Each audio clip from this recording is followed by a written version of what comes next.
इंद्रराज को कामदेव का प्रणाम स्वीकार हो। आइए मित्र कामदेव, आइए बड़े भैया।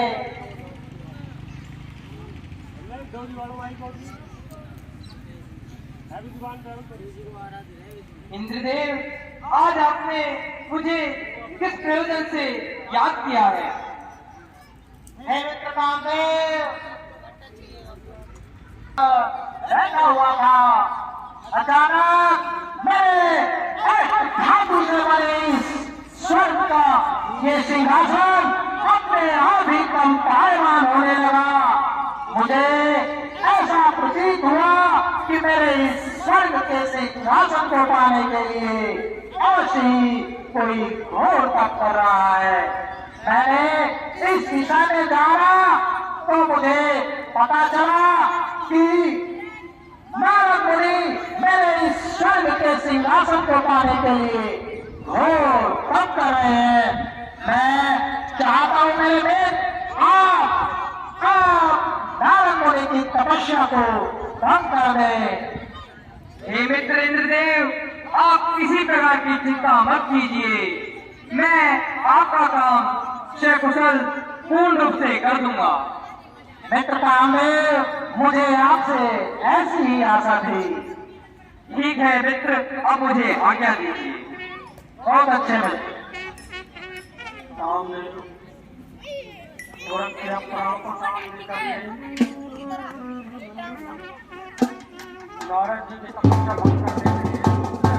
यही नाच है? ये तो वास्तव में ही बड़ी गहन तपस्या में है। हे सुंदरियों, चलो नृत्य करो और इनकी तपस्या को भंग करो।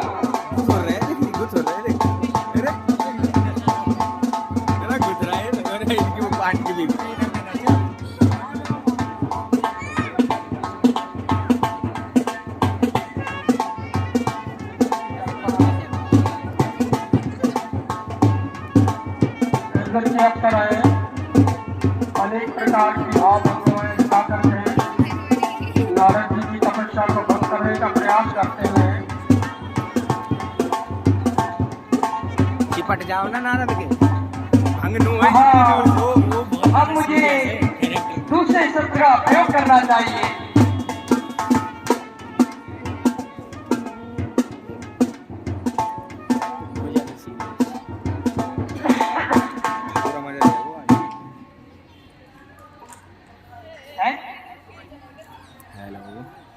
ये क्या?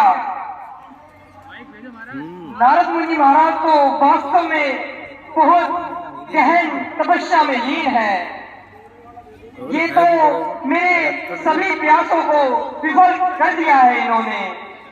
यदि ये जाग गए और इनको पता चला कि मैंने इन्हें तपस्या में से इनकी तपस्या को भंग करने के लिए प्रयास किया है, तो अवश्य ही ये मुझे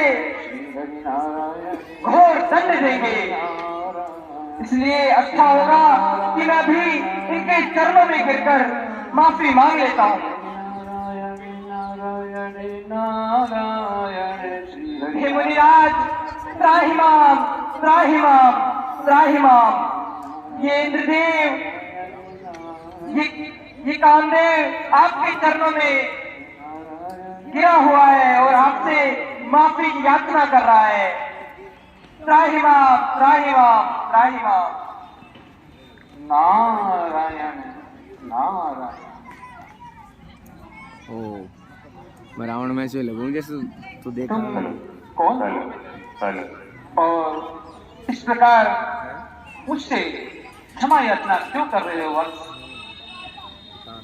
किस अपराध की क्षमा मांग रहे हो? मुझे विस्तार से बताओ, किस अपराध की क्षमा मांग रहे हो? मुनिराज, मैं कामदेव हूँ और महाराज इंद्रदेव के कहने पर मैं यहाँ उपस्थित हुआ हूँ। आप गहन तपस्या में लीन थे, जिसके कारण इंद्रदेव को डर था कि कहीं आप उनका आसन छीन न लें। इसलिए उन्होंने मुझे आपकी तपस्या को भंग करने के लिए भेजा था। तो क्या तुम अपने कार्य में सफल हुए? नहीं मुनिदेव, मैं अपने कार्य में सफल नहीं हुआ। अर्थात तुम यहाँ पर सफल नहीं हुए, पराजित हो गए। जी बिल्कुल ऐसा ही हुआ। देखो, प्रथम बात तो ये है कि मैं एक मुनि हूँ, ऋषि हूँ, और ऋषि मुनि कभी अकारण किसी पर क्रोध नहीं करते। तुमने जो भी कार्य किया है वो इतना बड़ा अपराध मुझे नजर नहीं आता कि मैं इसके लिए क्रोधित होकर तुम्हें कोई दंड दूं। वत्स, मेरे हृदय में तुम्हारे लिए किसी भी प्रकार का कोई भी विचार नहीं है। तुम यहाँ से सकुशल लौट जाओ। हाँ, अपने मित्र देवराज इंद्र को अवश्य बताना कि नारद ये जो अपने जाप में लगा हुआ है वो उसके सिंहासन के लिए नहीं है। मेरा तो कार्य यही है, मैं तो जहां भी मेरा हृदय और मन करता है मैं हरि का नाम लेना शुरू कर देता। बस तुम यहाँ से लौट जाओ और मुझे तुमसे किसी भी प्रकार का कोई भी दुख क्लेश नहीं है। ठीक है मुनिराज, जैसे आपकी आज्ञा। आप धन्य हैं जो आपने अपने सपने दास को माफ कर दिया। नारद जी की तपस्या कामदेव भंग नहीं कर सके और क्षमा याचना करके चल दिए, लेकिन नारद जी के मन में इससे अहंकार पैदा। अरे तो कमाल हो गया। कामदेव, वो कामदेव जिसके सामने बड़े बड़े ऋषि मुनि गंधर्व किन्नर झुक जाया करते थे, एक अपने काम का तीर का छोड़ते थे, नतमस्तक हो जाया करते थे। वो कामदेव मेरे चरणों में गिरकर मुझसे क्षमा याचना मांग रहा है। सांग हो जाएंगे नारद, सचमुच आज हाँ कुछ भी यार लफड़े चली रहे। आज नारद ने कमाल कर दिया, जो कोई न कर सका वो मैंने कर दिया। दवाई ले लो ना, परंतु मेरी इतनी बड़ी उपलब्धि को भला जरूरी किसने देखा? मुझे तो प्रतीत नहीं होता कि कामदेव किसी को बताएगा या इंद्र किसी को बताएगा कि वो अपने कार्य में असफल हो गए। हाँ नारद, हाँ ठीक है, रखूंगा। इंद्रदेव, जैसा आपने कहा था ठीक उसी प्रकार मैं मुनिराज के पास गया था। मैंने अपने नेटवर्क इशू है तेरे, मेरा तो 5G पकड़ रहा है। वो अपनी तपस्या से बाहर नहीं आए। 5G पकड़ रहा है एकदम इस बढ़िया। कारण नेटवर्क फिर मैंने सोचा कि अब मैं इनसे क्षमा याचना कर लेता हूँ। यदि ये तपस्या से साथ आ गए और इन्होंने मुझे देख लिया तो ये मुझे अवश्य ही दंड दे देंगे। हाँ हाँ ठीक। जब मैंने उससे माफी मांगी तो उन्होंने मुझे क्षमा कर दिया और उन्होंने कहा कि इंद्रदेव से कह देना कि मुझे उनके आसन की कोई चाह नहीं है, वो बेफिक्र होकर अपना कार्य करें। धन्य है नारद जी, धन्य है। मैं तो इस विषय में व्यर्थ चिंता कर रहा था कि कहीं मेरा ये स्वर्ग का सिंहासन छिन ना जाए। धन्य है नारद जी। इंद्र भगवान नारद जी की प्रशंसा कर रहे हैं। उधर नारद जी के मन में कामदेव को जीतने का अभिमान पैदा होने की लालसा और किसे सुनाऊं किसे बताऊं ये भाव पैदा हो रहा। अब जब मैंने कामदेव को जीत लिया और इतनी बड़ी उपलब्धि को हासिल किया है तो अवश्य मुझे इस बारे में ब्रह्मा जी को चलकर बताना चाहिए। हाँ, सर्वप्रथम मुझे पिताश्री के पास चलना चाहिए। जब तक मैं उनको नहीं बताऊंगा तो उन्हें भला कैसे पता लगेगा कि उनके मानस पुत्र नारद ने आज कितनी बड़ी उपलब्धि हासिल की है और कामदेव को हरा दिया है। हाँ, पिताश्री के पास चलता। नारायण नारायण नारायण।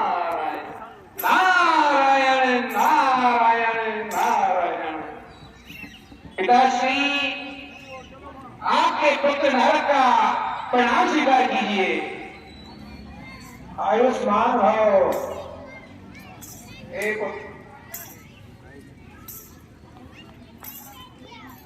पुत्र नारद, आप आज बहुत प्रसन्न दिखाई दे रहे हैं।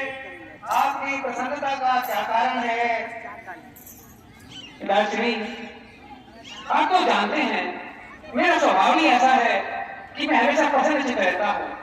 हाँ, परंतु आज अवश्य कुछ ऐसा घटा है कि मुझसे रहा नहीं गया और मैं आपके पास वो बताने चला आया। वो क्या कारण हो सकता है? पिताश्री, इंद्र के कहने पर कामदेव मेरे तप को भंग करने के लिए आया था।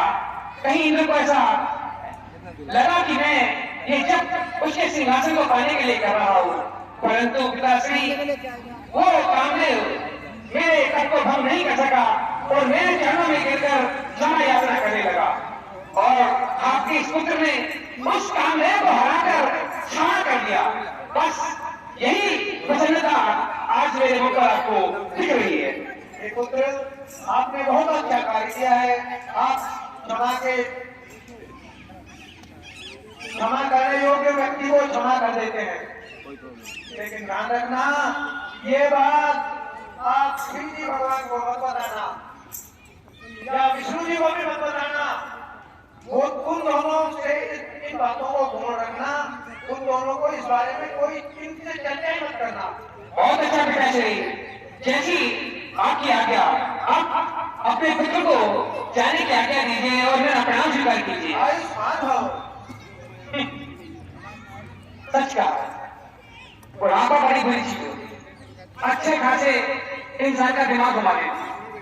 अब बताइए, ये भी भला कोई बात नहीं कि शिव जी को मत बताना? ब्रह्मा जी कह रहे हैं मुझसे कि विष्णु जी को मत बताना। अरे भाई, ये क्या बात हुई? क्यों ना बताओ? जब मैंने कामदेव को हरा दिया है तो मैं ही अपनी उपलब्धि अपने इष्ट देव विष्णु को ना बताऊं? पिताश्री सजिया गए, कोई बात नहीं। हाँ, बोले शंकर, कैलाशपति अवश्य मेरी इस उपलब्धि को सराहेंगे।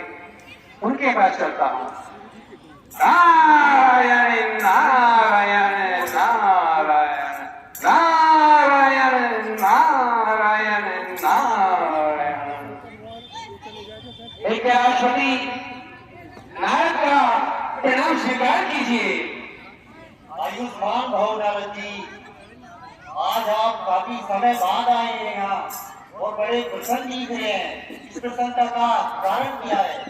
हे कैलाशपति, ऋषि मुनियों को तो प्रसन्नचित्त ही रहना चाहिए और मैं रहता भी हूँ, परंतु आज कुछ ऐसी घटना घटी है कि आपको भी अपने इस नारद पर गर्व होगा। प्रभु, इंद्रदेव ने कामदेव को मेरा तप भंग करने के लिए भेजा। पता नहीं उसे ऐसा क्यों लगा कि मैं ये तप उसके राज सिंहासन की प्राप्ति के लिए कर रहा हूं। और कामदेव अपने साथ रंभा और मेनका जैसी छुड़ियों को लेकर आया और मेरी तप को भंग करने लगा। परंतु कैलाशपति वो मेरी तप को भंग नहीं कर पाया और फिर थक कर मेरे चरणों में गिर पड़ा और मुझसे अपने प्राणों की क्षमा याचना करने लगा। मैं ठहरा साधु, मुझे क्रोध को करने लगा मैं और मैंने इसको क्षमा कर दिया। तो हे कैलाशनाथ, बस मैं यही बताने आपको आया हूं कि मैंने उस कामदेव, उस घमंडी कामदेव का सर अपने चरणों में झुका दिया। जो कार्य कोई नहीं कर पाया वो मैंने कर दिया। ये अच्छी बात है नारद जी, लेकिन ध्यान रखना, ये बात विष्णु भगवान को मत बताना। ठीक है, मैं देख रही हूँ। बोले शंकर, अब मुझे चलने की आज्ञा दीजिए। आयुष्मान भव नारद जी। ये जंगल में पहाड़ों में बर्फ के अंदर बैठे बैठे लगता है तापमान इतना नीचे गिर गया है कि इनका दिमाग और सोचने की क्षमता शून्य हो गई है। दुनियादारी से उनको कोई मतलब है नहीं, लगाकर भस्म बैठ जाते हैं। ध्यान में एक बार ध्यान लगाए नहीं तो लाखों वर्ष तक आंखें नहीं खोलते। और ये कह रहे हैं कि भाई ये बात आप विष्णु जी को मत बताना। अरे क्यों ना बताऊं, वही तो मेरे इष्टदेव है। ये नहीं बोला आपने, पहले पिताश्री ने कह दिया कि विष्णु जी को मत बताना। अब ये शंकर जी कह रहे हैं मैं कौन सा मानने वाला, मैं तो चला अपने भगवान की ओर। हाँ, वही है जो अपने भक्त को पहचानते हैं, जानते हैं और हृदय से मानते हैं, वही मेरी इस उपलब्धि को सराहेंगे। इनका क्या है, हो जाता हूं। ये छोटी मोटी बातें मुझे याद नहीं रखनी चाहिए। श्रीमन नारायण नारायण नारायण, श्री हरि नारायण नारायण नारायण, श्री हरि नारायण नारायण नारायण, श्री हरि नारायण नारायण नारायण, श्री हरि नारायण नारायण नारायण। हे प्रभु, अपने अनन्य भक्त का प्रणाम स्वीकार करो। आयुष्मान भव। आइए नागेश्वर जी, आज बहुत दिनों बाद आगमन हुआ है। मुखमंडल से भी बहुत प्रसन्नचित्त नजर आ रहे हो। कहिए मृत्यु लोक के क्या समाचार हैं? बस मैं पृथ्वी लोक से होकर आपके क्षीर सागर के निकट से निकल रहा था, तो सोचा कि प्रभु के दर्शन करता चलो। बस यही सोचकर मैं आपके समक्ष आपके दर्शन के लिए आया था। हाँ, यदि आप जो बात कह रहे हैं प्रसन्नता की, तो है कुछ ऐसी एक घटना छोटी सी घटी है। कौन सी घटना नारद जी, बताइए। प्रभु, आप तो जानते हैं इंद्रदेव कितने ज्यादा घबराए रहते हैं। जहां भी कोई व्यक्ति तक पड़ कर बैठ गया, उनको हमेशा ऐसा लगता है कि वो तक उसके राज सिंहासन की प्राप्ति के लिए किया जा रहा है। प्रभु, मैंने भी हिमाचल में हिमालय के गंगाओं में जाकर वहां का मनमोहक वातावरण देखकर आपका ध्यान करने का विचार बनाया और मैं ध्यान रखने बैठ गया।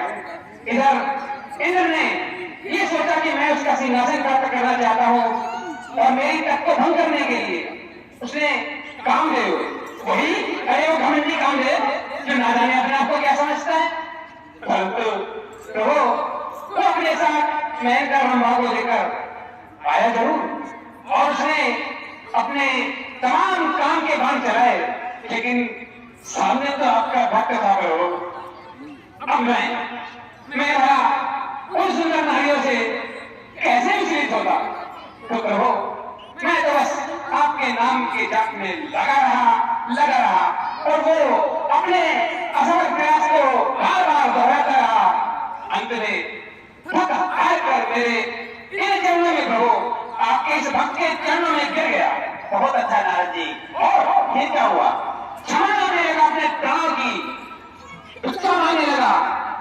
मैंने भी अपने हृदय को बड़ा रखते हुए उसे उसी क्षण क्षमा कर दिया और मैंने उससे कह दिया कि जाओ, मैं तुम्हें क्षमा करता हूं, अपने देवराज को कह देना कि मुझे इसका सिंहासन नहीं चाहिए। तो बताइए प्रभु, मैंने उस घमंडी कामदेव को अपने चरणों पर गिरने को मजबूर कर दिया। आपके भक्त की यही उपलब्धि है, वही मैं बताने आया था और मेरा कोई उद्देश्य। बहुत अच्छा नारद जी, मुझे बहुत ही प्रसन्नता हुई। ठीक है प्रभु, मुझे आपसे ऐसी ही आशा थी।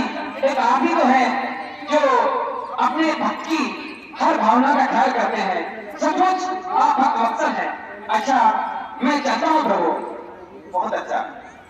देखो, ये होते हैं भगवान जो अपने भक्त की उपलब्धि से प्रसन्न होते हैं, औरों की तरह नहीं कि ये मत करना, वो मत करना, उसे मत बताना, इसे मत बताना। है, मेरा काम हो गया। अब मैं पृथ्वी लोक में विचरण करने के लिए चाहता हूं।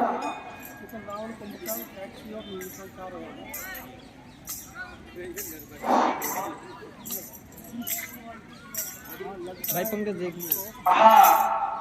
हे देवी लक्ष्मी, मुझे ऐसा लगता है जैसे नारद जी के मन में अहंकार के बीज उत्पन्न हो गए हैं।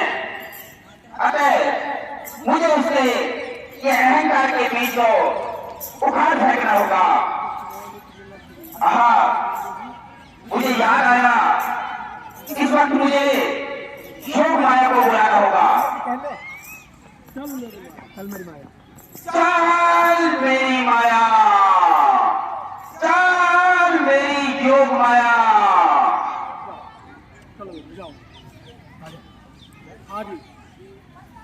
कमाओ तो सही, योग माया के लिए आदेश तो दिवाओ। योग माया तो योग माया, हे योग माया,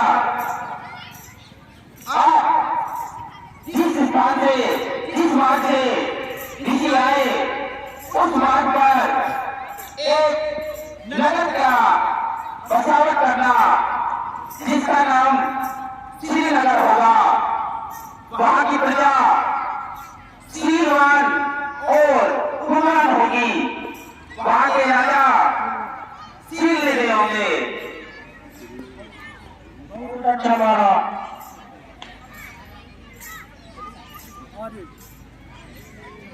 ले भाई जरा अपने गणों को दो गण दे दो, फिर भी तो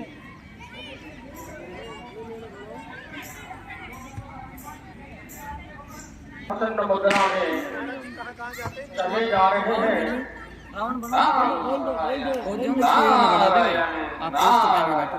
दिग्विजय के लिए चाहिए। अरे कहीं तो सही कदे पे बहन को बना ये किससे गया? इतनी सुंदर नगरी अमन है ना भाई? इस स्थान पर जहाँ तक मुझे याद आता है, मैं अनेकों बार इस पृथ्वी लोक पर विचरण के लिए आता हूँ। मेरा कभी ध्यान इस ओर नहीं गया। इतनी सुंदर नगरी, इतनी अच्छी साज सज्जा, इसे देखकर स्वयं ही मन खिंच रहा है इस नगरी की ओर।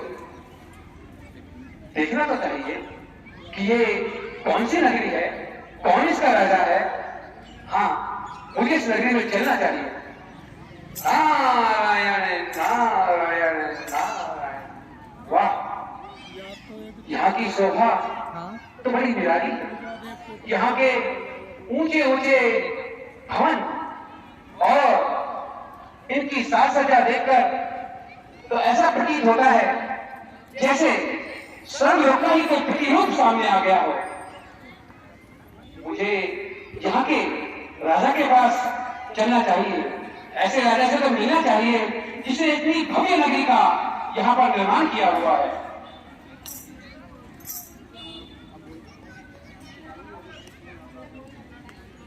हे द्वारपाल जी, मैं यहाँ के महाराजा से मिलना चाहता हूँ। मेरा नाम नारद है। महाराज, मैं अभी आपके आगमन की सूचना देता हूँ। हे महाराज, द्वार पर राज ऋषि ब्रह्म ऋषि नारद जी पधारे हैं। आप उनका स्वागत करके अंदर ले आए। ठीक है।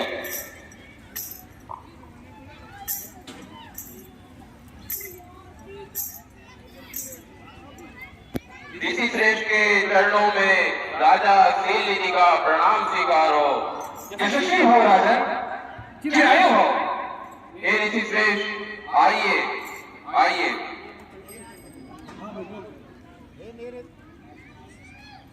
हे मेरे दोनों गणों, तुम नारद जी के पीछे जाओ और देखो वो क्या कर रहे हैं।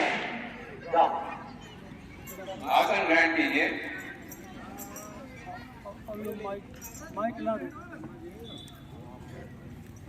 हे राजन, मैं आपकी नगरी के निकट से गुजर रहा था तो आपकी नगरी पर मेरी दृष्टि पड़ी और इस मनमोहक नगरी को देखकर मेरा मन इसे देखने का हुआ।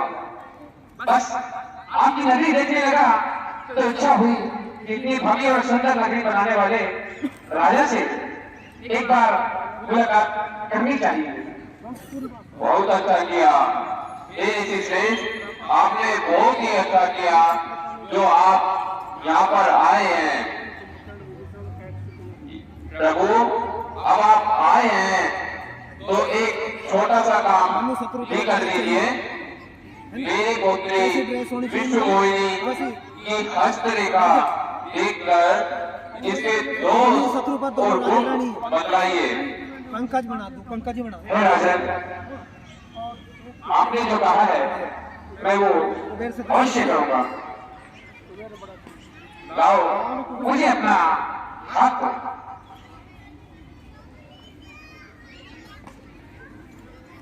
राजन, आपकी पुत्री की हस्तरेखाएं तो बहुत प्रबल है। ये रेखाएं बता रही हैं कि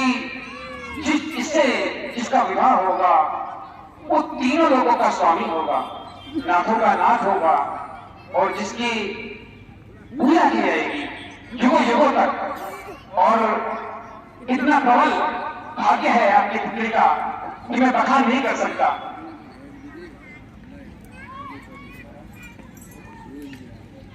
आहा, ये तो बहुत ही खुशी की बात है प्रभु, ये तो बहुत ही खुशी की बात है।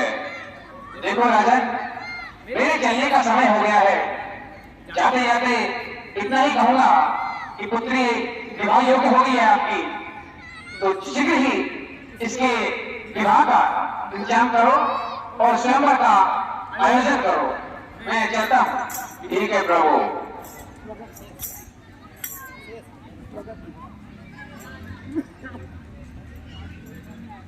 अरे ये सुंदरी, इसकी हाथ की रेखाएं पढ़कर मेरा तो हृदय ही डोल गया। इससे जो भी विवाह करेगा उन तीनों लोगों का स्वामी होगा, नाथों का नाथ होगा, युगों युगों तक उसकी पूजा की जाएगी।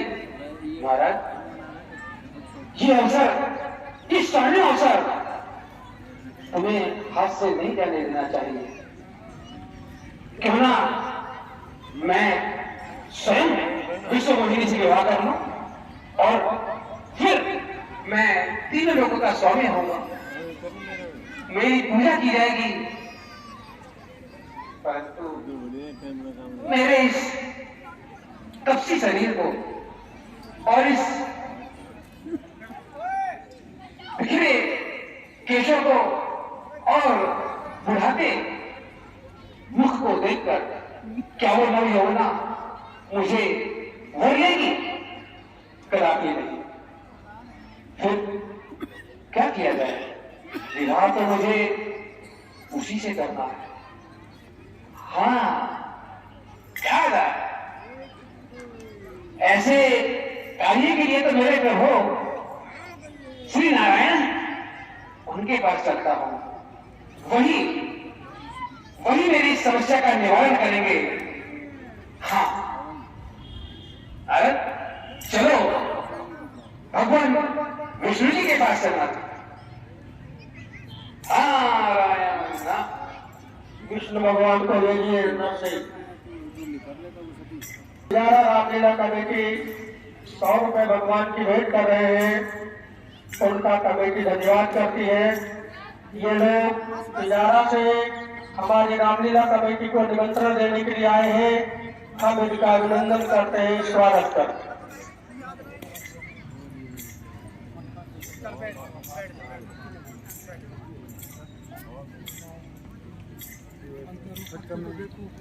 बैठे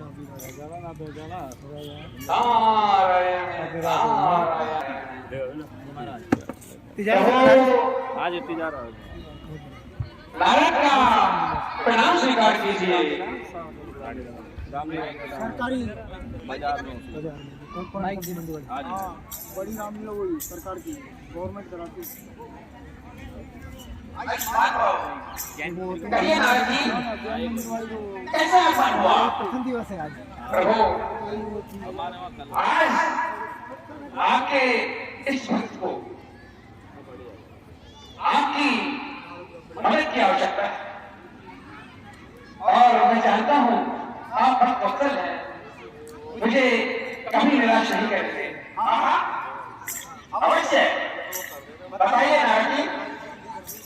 प्रभु आप तो जानते हैं मैं ठहरा ऋषि गणेश जी, कभी पृथ्वी लोग, कभी स्वर्ग लोग, कभी पाताल लोग, इस प्रकार दिन रात भ्रमण में चक्कर काटता रहता हूं। ना कोई उद्देश्य, ना कोई जीवन में रस, ना कोई रंग। अब न जाने क्यों हृदय में कहीं एक इच्छा सी जाती है कि मुझे इस बैराग को त्याग देना चाहिए। मैं भी कहीं किसी सुंदर सी युवती को देखकर विवाह कर लूं, कम से कम घर जाने का कोई बहाना तो हो। मेरे पास भी एक तो छोटे छोटे बच्चे हो, बस हृदय में यही इच्छा है कि मैं ये संन्यास छोड़कर गृहस्थ को अपना लूं। बहुत अच्छा नारद जी, बहुत अच्छा। बताइए मैं इसमें किस प्रकार आपकी सहायता कर सकता हूं?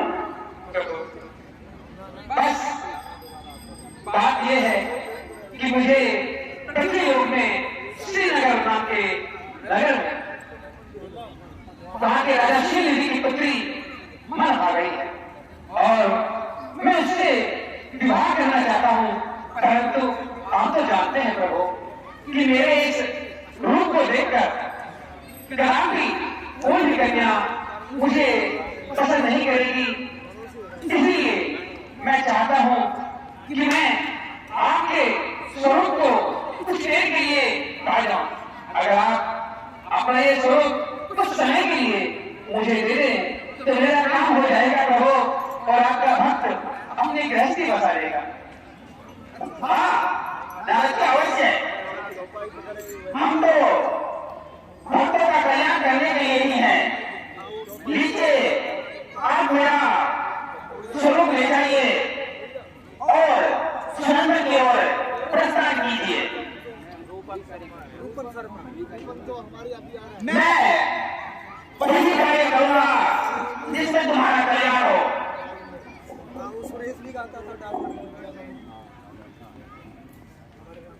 प्रभु मैं आपका आभारी हूं जो आपने मुझे अपना स्वरूप दिया। अच्छा प्रभु अब मुझे जाने की आज्ञा दी। आयुष्मान भाव। हाँ अब काम कर गया। श्री नारायण का स्वरूप मुझे मिल गया। अब तो वो कन्या मुझे पसंद करे ही करे, मेरा विवाह हो ही होए। अब तो बात बन गई। नारायण चलो इससे पहले कि जान ही नहीं हो इस अवसर को दोनों हाथों से लपट लो। वरमाला वरमाला वरमाला लेके जल्दी।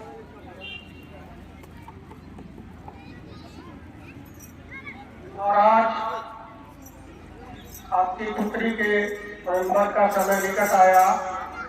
अब आप स्वयंवर की घोषणा करिए। वैसे तो घूम तो रहना है तुमने, अभी वरमाला डालेगी तुम्हारे। पहले तो हटाओ, लक्ष्मी जी है वो। हे राजा गणों, मेरी पुत्री का स्वयंवर करना है। इसके लिए जिसको भी आप सूचित करना चाहें। और आप सूचना तो सभी को दी है। कुछ राजागण आए हैं और नारद जी महाराज जी पधार गए हैं, तो आप स्वयंवर शुरू कराएं। ठीक है।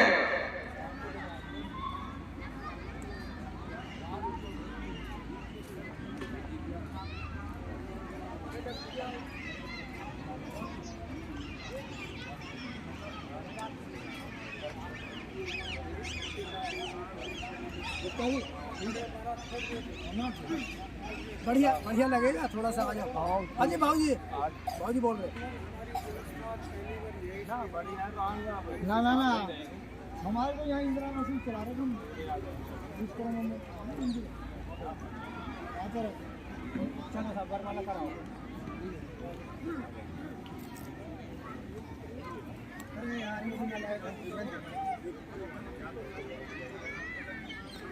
मोहिनी, जिसको भी तुम अपना वर चुनना चाहो उसके गले में ये वरमाला डाल दीजिए और अपना वर का चयन कर लीजिए।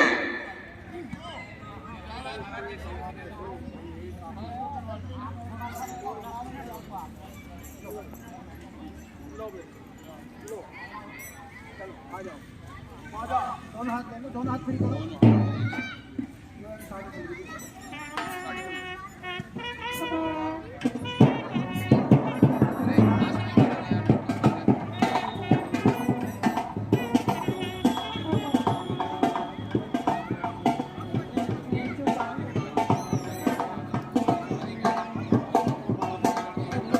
राजा लोगों को देखती हुई इधर नारद जी की ओर तो मूवी हुए मोड़ के नहीं देख रही है।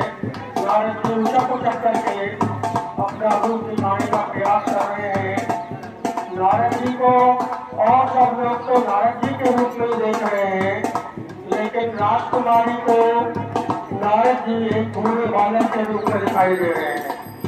उसी समय भगवान विष्णु तुरंत आते हैं और विष्णु ने उनके गले में वरमाला डाले। है ये क्या? चली ये फाटक फोड़ो ना। वो आया ये फोड़ो तो इधर से वो आई, उधर से वो आया, मैं यहाँ चक्कर काटता रह गया और वो जाओ शुरू मत हो भगवान, गया। जाओ मत। ये कैसे हो सकता है? अरे मैंने तो विष्णु हरि विष्णु का रूप धारण कर रखा है, उसके पश्चात भी उसने मेरी ओर देखा तक नहीं, एक दृष्टि तक नहीं डाली। असंभव, ये कैसे हो गया? महाराज अपना चेहरा तो देख लीजिए। अरे यश, क्या कहना चाहते हो तुम? वो कहाँ को दूसरो महाराज कितना सुंदर रूप दिया है, जरा चेहरा तो देख लो। आपको मैं जानता हूँ, मेरा बहुत सुंदर रूप है, क्या कहना चाहते हो तुम? दूसरे ने शीशा देखो, शीशा। अरे ये कौन बात नहीं है? आप हो? हाँ। देख ढंग से, अपने आप को बहुत सुंदर बता रहे हो ना। तुम दोनों ने, अरे तुम दोनों ने मेरी हंसी उड़ाई है। मैं शराब देता हूँ कि जाओ तुम्हारे घर में राजा बनोगे। इसी जन्म में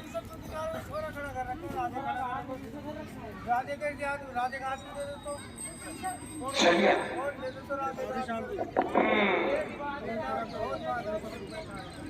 उस विष्णु ने मेरे साथ खिलवाड़ किया,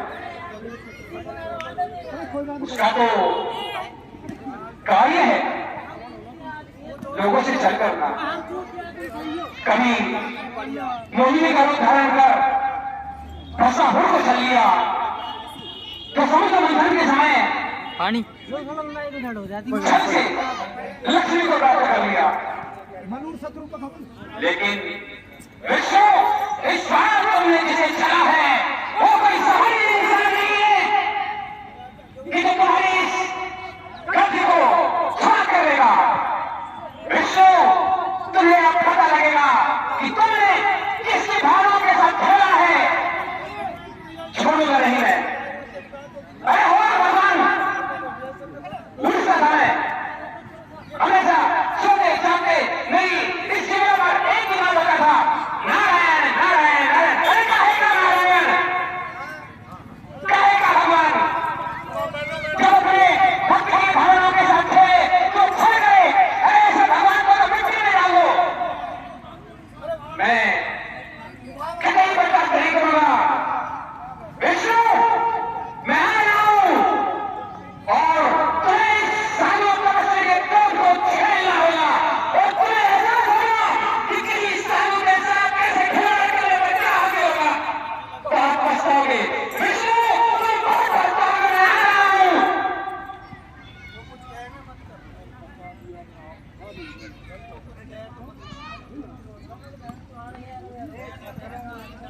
हे नारद जी, बहुत क्रोध में हो रहे हो, क्या कारण है? क्रोध में हो रहा हूं, कारण मैं नहीं बताऊं। क्या तुम्हें पता नहीं कि तुमने क्या परेशानी की है मेरे साथ? स्वयं को नजरें क्या समझते हो कि किसी को कैसे भी छलना तुम्हारी आदत हो गई है। तुमने लोगों को बेवकूफ बनाया समुद्र मंथन के समय। वो चुप थे क्योंकि वो डरते हैं तुमसे, परंतु ये नारद तुमसे नहीं रहता है। तुमने जिस प्रकार मेरी भावनाओं से खेला, मैं रूप धारण करकर तुमने जिससे मैं विवाह करना चाहता था उसी को छल कर ले आए। ध्यान रखना, विष्णु तुम्हें स्वयं नर का रूप धारण करना पड़ेगा और जिस स्त्री को तुम मुझसे छीन कर लाए हो उसी स्त्री के विषय में तुम्हें जाकर भटकना पड़ेगा, तड़पना पड़ेगा। और स्वरूप, वाह क्या बात है! क्या मांगा था मैंने? अरे सिर्फ आपका स्वरूप ही तो मांगा था। अरे वो भी नहीं देगा तुमसे, और बना दिया मुझे मंदिर। क्या होगा? मैं खुश होगा, प्रशंसा करूंगा आपकी, आपके चरणों में गिरकर नमन करूंगा। नहीं प्रभु, ये नारद वो नहीं है जो आपके चरण वंदना करने वाला था। ये नारद अब ज्ञान बन चुका है और आपको बता दो कि मेरा साथ कभी खाली नहीं होने वाला। जिस बंदर का रूप आपने मुझे देकर चला है वही बंदर आपको आपत्ति के समय साथ देंगे। उन्हीं के पास तुम्हें जाकर मदद मांगनी पड़ेगी। ये मेरा श्राप है। हे नारद जी, मैं आपका श्राप स्वीकार करता हूं।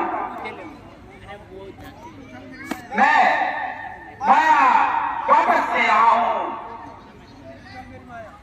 चल मेरी माया, चल मेरी योग माया। है? ठीक है, ये मैंने अभी क्या बोल दिया? अपने इष्ट को इतने कड़वे और क्रोध में वचन जो मैंने कहे, ये तो घोर अपराध हो गया नारद, घोर अपराध हो गया। हे प्रभु, मैं आपके चरणों में पड़कर आपसे क्षमा चाहता हूँ। इस मूर्ख भक्त ने आपका अपमान किया, आपको जले करके सुनाई और इस दुष्ट दिव्या ने आपको श्राप तक दे दिया। प्रभु, मेरा ये श्राप वापस हो जाए, मैं कभी इस श्राप को नहीं करवाऊंगा जी। हे नारद जी, इतने अधीर मत होइए। प्रभु, मैं स्वयं को कभी क्षमा नहीं कर पाऊंगा। अभी मैं अपने नारायण को भला ऐसे कैसे बोल सकता हूँ? प्रभु, मुझे नहीं पता ये कैसे हुआ। अभी अचानक ऐसे लगा जैसे मैं नींद से जागा हूँ और अभी मुझे अपना होश हुआ है। दारा के पधारे मान भाव एक बीच में है। हे नारद, इसमें तुम्हारा कोई दोष नहीं है। मैं तो तुम्हारे कहे वचनों को स्वीकार कर रहा हूँ।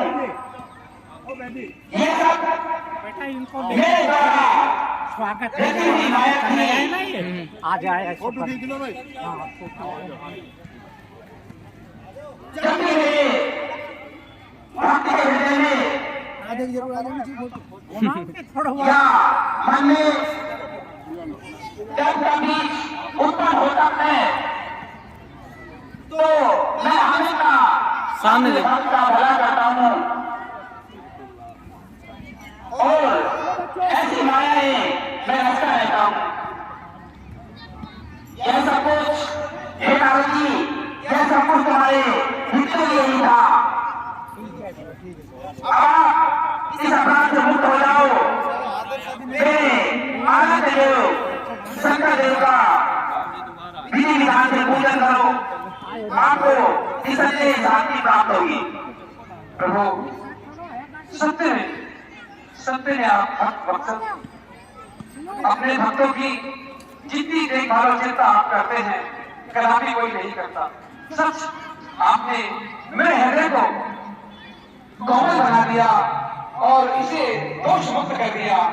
मैं सदैव आपका आभारी रहूंगा प्रभु। यशस्वी हो। नारद लीला आपने देखी।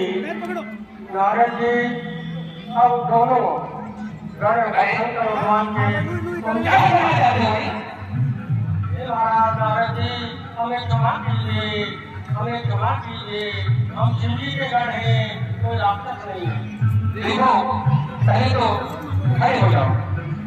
ये कहो क्योंकि मैं क्रोध में तुम्हें श्राप दे चुका हूँ और अब मैं चाहूंगी तो श्राप तो वापस नहीं दे सकता, परंतु मैं तुम्हें तुम्हारी मुक्ति का रास्ता अवश्य बताऊंगा। तुम अगला जन्म तब होगे जब इस पृथ्वी के ऐसे राजा बनोगे जो हर तरफ प्राय मचाएगा। तुम्हारे नाम से ऋषि मुनि देवता किन्नर गंधर्व सब कांपेंगे।